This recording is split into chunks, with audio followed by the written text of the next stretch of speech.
these UFOs are coming out in quick succession. So this is not unique to Mexico. I mean, Mexico has had quite a number of videos taken of UFOs coming out of this volcano. Now, this is a live camera feed from the volcano. So this is official footage from the Mexican government. So this is not CGI. This is not someone just having fun trying to fool us. This is official camera footage, a webcam um, that's associated with uh, volcanologists studying activity on the Popocatépetl volcano there in Mexico.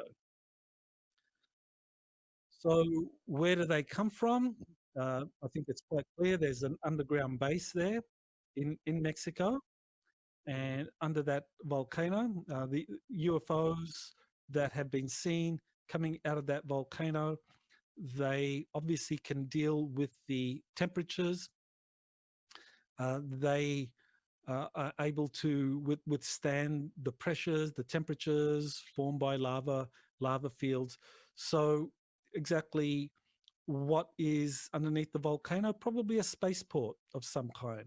And for those that have been following my updates from JP or JP's updates, he's described visiting several spaceports, one in the United States and one in the South Atlantic.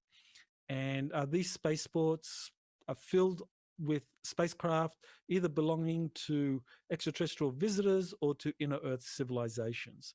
So very significant that and he was saying that the news he was getting was that these spaceports would be allowing more of their craft to be witnessed.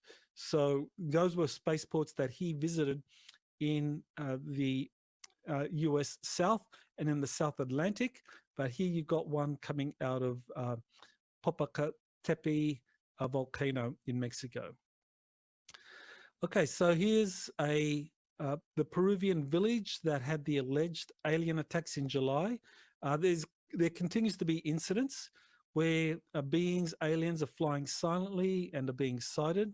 So in the latest incident, this was from August 27th that this was posted, and the incident happened 2 days earlier, so we can assume it happened on August 25th, where two villagers from San Antonio saw strange light phenomena, like a person in silhouette flying around 20 feet high, and then being shot at. This figure, this being landed on a beach, was shot at, and then an object came out from there and went into space.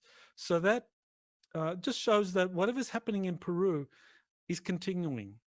That it wasn't just a matter of several attacks that had happened in July around the time that the US military began joint exercises with the Peruvian military, and that the US Space Force was involved at the time that the attacks began, that these attacks are continuing. Well, at the very least, the sightings are continuing. There wasn't an attack with this particular incident, but nevertheless, it is interesting that this is going on still in Peru. So here's a very significant story, and this is a article that was released by Elena Danan, where she talks about Prince Ea, who is also known as Enki, that he had information about the Lahaina fires, and Thorhan, the High Commander with the Galactic Federation of Worlds, also had things to say. So Elena says that she was taken to the flagship of the Nibiru, of the Anunnaki, which is commanded by Prince Ea. and she was told about what was really going on with the Lahaina fires. So I don't want to talk too much about that because on YouTube, you need to be very careful when you're talking about mass events that involve death, and this being a false flag attack. But she talks about this actually involving stealth satellites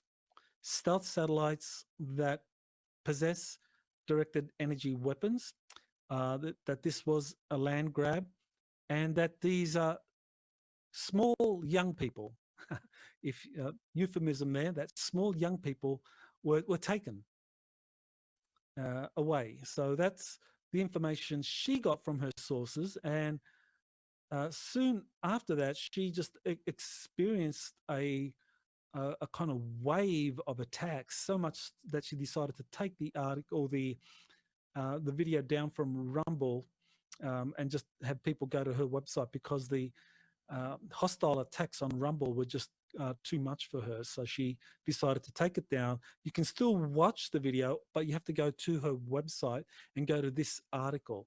So you just go to elenadanaan.org and you can watch the video presentation that she did. Well worth watching.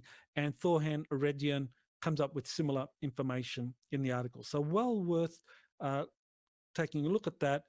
It gives an extraterrestrial perspective on what happened in Lahaina, which corroborates what a lot of independent researchers are finding out, speaking to people on the ground, people who have suffered as a direct result of the involvement of organizations, major organizations, in buying up land in Lahaina, and of course the spectacular failings like water supply being turned off, the alarm system not going off.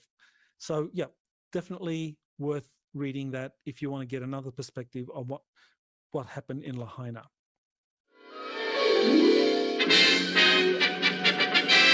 Nanu Nanu.